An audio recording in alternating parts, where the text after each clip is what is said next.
Alone મસ્કની ટેસ્લાએ ભારતમાં entry લઈ લીધી છે, પરંતુ આની સાથે સવાલ છે કે શું એલોન મસ્કની જે ટેસ્લા છે એ ભારતમાં ટકી શકશે? ભારતના ટ્રાફિકમાં એ ચાલી શકશે? શું લોકો એને લેવા માટે અત્યારે તૈયાર છે? ટેસ્લા વિશે એ બધું જ જે તમારે જાણવું જરૂરી છે એ આ વિડીયોમાં તમને જાણવા મળી જશે. એટલા માટે થઈને આજનો જે વિડીયો છે ને એ ખાસ તમારા માટે બનાવેલ છે. આ વિડીયો એકવાર પૂરો જોઈને જજો.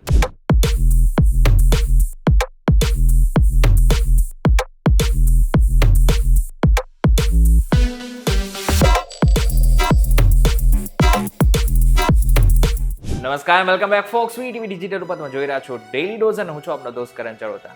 હવે ટેસ્લા છે ને ઇતિહાસ કોઈ આજકાલનો નથી. 2003માં આની શરૂઆત કરવામાં આવી હતી.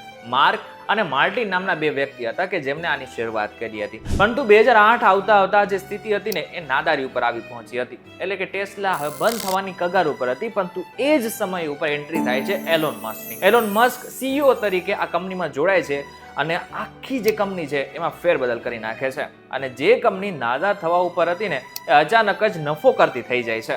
એલોન મસ્કની પહેલી કાર રોડસ્ટર એક ઇલેક્ટ્રિક સ્પોર્ટ્સ કાર હતી જે એક ચાર્જમાં 390 કિલોમીટર ચાલી શકતી હતી. આજે tesla model S, X, model 3 અને Y જેવી કાર સાથે વિશ્વની સૌથી મોટી EV કંપની છે. આજે ટેસ્લાની સૌથી સારી બાબત એ છે કે તેના કેટલાક એવા મોડલ છે કે જે ઓટોમેટિક છે. એટલે તમારે કશું જ કરવું નથી પડતું. આખી જે કાર હોય છે એ ઓટોમેટિક પણ ચાલી શકે છે. 15 જુલાઈ 2025ના રોજ ટેસ્લાએ મુંબઈના બાંદ્રા કુર્લા કોમ્પ્લેક્સમાં પોતાનો પહેલો શોરૂમ ખોલી નાખ્યો છે. અને આ સાથે જ ભારતમાં એમનું પહેલું જે મોડલ છે એ છે Y. હવે તમે શું વિચારો છો કે આની પ્રાઇસ શું હશે? આની પ્રાઇસ છે 59.59 લાખ. એટલે કે લગભગ 60 લાખની આસપાસ તમને આ કાર મળશે. અને બીજા ટેક્સ લાગતા આ જે કારની પ્રાઇસ છે લગભગ એવું માનવામાં આવી રહ્યું છે કે 62 થી 63 લાખની આસપાસ તમને આ કાર તમને ઘરે લઈ જવા મળશે. આ જે મોડલ લોન્ચ કરવામાં આવ્યું છે એના વિશે પણ થોડી વાત કરી લઈએ. મોડલ Y એક એવી ઇલેક્ટ્રિક SUV છે કે જે ટેકનોલોજી અને કમ્ફર્ટનો ખજાનો લઈને આવ્યું છે. ઇમેજિન કરો 15.4 ઇંચનું ટચ સ્ક્રીન જેના ઉપર તમે નેટફ્લિક્સ ચલાવો, ગેમ્સ રમો અને ક્લાઇમેટ કંટ્રોલ કરો, એ પણ એક બટનથી. પાછળના મુસાફરો માટે 8 ઇંચનું touch screen, heated ventilated seats અને 76 ક્યુબિક ફીટનો કાર્ગો સ્પેસ. એટલે કે ફેમિલી ટ્રીપ હોય કે લોંગ ડ્રાઈવ, આ કાર બધું જ હેન્ડલ કરી શકે છે. જો ફેક્ટ્સની વાત કરીએ તો તેનું હીટ પંપ 300% એનર્જી એફિશિયન્ટ છે, એટલે ઠંડીમાં પણ રેન્જ બચે છે. ફૂલ સેલ્ફ ડ્રાઇવિંગ ટેક 6 લાખના એક્સ્ટ્રા ખર્ચે મળે છે, જે auto lane change, stop and go જેવા ફીચર્સ આપે છે. લોંગ રેન્જ AWD 622 કિલોમીટરની રેન્જ 4.2 સેકન્ડમાં 0 થી 60 mph ની સ્પીડ આપે છે. એટલે કે આ જે મોડલ Y છે ને એ ખાલી કાર નથી, રોકેટ છે, રોકેટ. હવે જે ભારતમાં છે ને માત્ર 2 મોડલ છે એના લોન્ચ કરવામાં આવે છે અને એ પણ Y ના જ છે. પહેલું છે RWD અને બીજું છે લોંગ રેન્જ RWD. તેના ટોપ વેરિયન્ટ એટલે કે લોંગ રેન્જની એક્સ શોરૂમ કિંમત છે 67.89 લાખ. આ કાર હાલમાં 22,220 રૂપિયામાં બુક કરી શકે છે. અને એક વખત તમે જે 22,000 રૂપિયા આપી દીધા ને આ બાદ એ છે ને પ્રાઇસ છે ને એ નોન રિફંડેબલ છે, એટલે તમને પાછી તો નથી મળવાની. પરંતુ આની સાથે બીજી એક શરત પણ છે. તમારે 7 દિવસની અંદર બીજા 3 લાખ રૂપિયા ભરવા પડશે. અને જો તમે 7 દિવસની અંદર 3 લાખ રૂપિયા નથી ભરી શક્યા તો તમારે જે બુકિંગ છે એ કેન્સલ થઈ જશે અને તમારા જે પૈસા છે ને એ પણ જશે. હવે તમને જણાવી દઉં કે અમેરિકા અને બીજા કન્ટ્રીઝમાં જે ટેસ્લા વેચી રહી છે ને એ ઘણા ઓછા ભાવે છે. એમાં પણ અમેરિકામાં સૌથી સસ્તા ભાવે ટેસ્લા મળી રહી છે, પરંતુ ભારતમાં આની કિંમત ઘણી બધી વધારે છે. અમેરિકા અને ભારતનો જે ડિફરન્સ માનવામાં આવે છે ને લગભગ 23 લાખનો ડિફરન્સ છે. અમેરિકામાં 23 લાખ ઓછી કિંમતે આ કાર તમને મળી રહી છે, જ્યારે ભારતમાં તમારે આ જ કારના 23 લાખ વધારે આપવા પડશે. હવે એની પાછળનું કારણ સૌથી મોટું એ માનવામાં આવી રહ્યું છે કે 70% તો ભારત સરકારની ડ્યુટી લાગી રહી છે.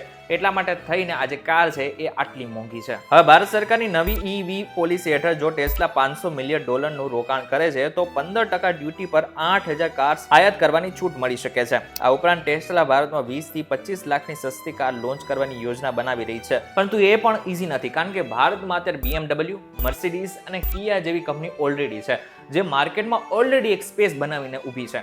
એ બધાની વચ્ચે ટેસ્લાને ઘૂસવાનું છે. હવે ટેસ્લા આરામથી આ બધી વસ્તુ નથી કરી શકવાની, એને પણ વર્ષો લાગી શકે છે. જો કે તમને જણાવી દઉં કે આ બધામાં ગુજરાત માટે પણ એક સારા સમાચાર છે જે ટેસ્લા આપવાનું છે. ટેસ્લા ગુજરાતમાં ગીગા ફેક્ટરી બનાવવાની યોજના ધરાવે છે, જે 2027 સુધીમાં 20 થી 25 લાખની સસ્તી કારનું ઉત્પાદન કરી શકે છે. જો ટેસ્લા ગુજરાતમાં લોકલ મેન્યુફેક્ચરિંગ શરૂ કરે છે તો તેની કિંમતો ઘટી શકે છે. આ બધામાં એક સૌથી મોટો પ્રશ્ન કે શું ભારતમાં આ કાર ચાલી શકશે?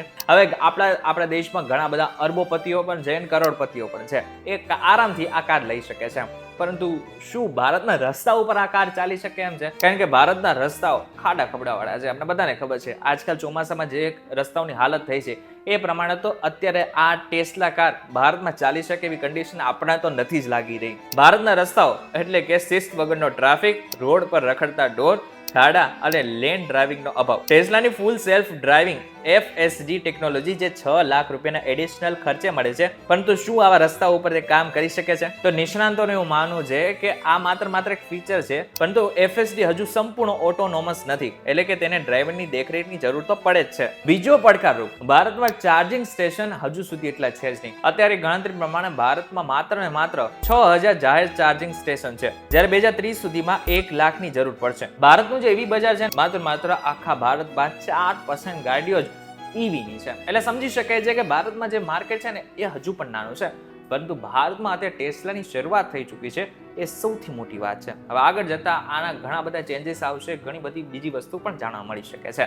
હવે અહીં સુધી એ તમને ખબર પડી ગઈ હશે કે ટેસ્લા શું છે, એનો ઇતિહાસ તમને ખબર પડી ગયો છે, ભારતમાં ટેસ્લાની શરૂઆત ક્યાંથી થઈ એ પણ તમને ખબર પડી ગઈ છે, કયું મોડલ લોન્ચ કરવામાં આવેલું છે એ પણ તમને ખબર પડી ગઈ છે, અને શું ભારતના બજારમાં ચાલશે એના વિશે પણ તમને જાણકારી મળી ગઈ છે. હવે તમારે શું કરવાનું છે? આ વિડીયો પસંદ આવે ને તો વિડીયો લાઈક કરી નાખવાનું છે, વધારે પસંદ તો શેર કરી નાખવાનું છે, નીચે સબસ્ક્રાઇબનું બટન હશે એ દબાઈ નાખવાનું છે, એ ભૂલવાનું બિલકુલ નથી, કારણ કે આવા જ ઇન્ફોર્મેટિવ વિડીયોઝ જોવા ને તો એના માટે એ બટન દબાવવું પડશે. દર વખતે અચાનક જ આ પ્રકારના વિડીયોઝ તમારી સામે નહીં આવે, એટલા માટે થઈને એ સબસ્ક્રાઇબનું બટન દબાઈ દેજો.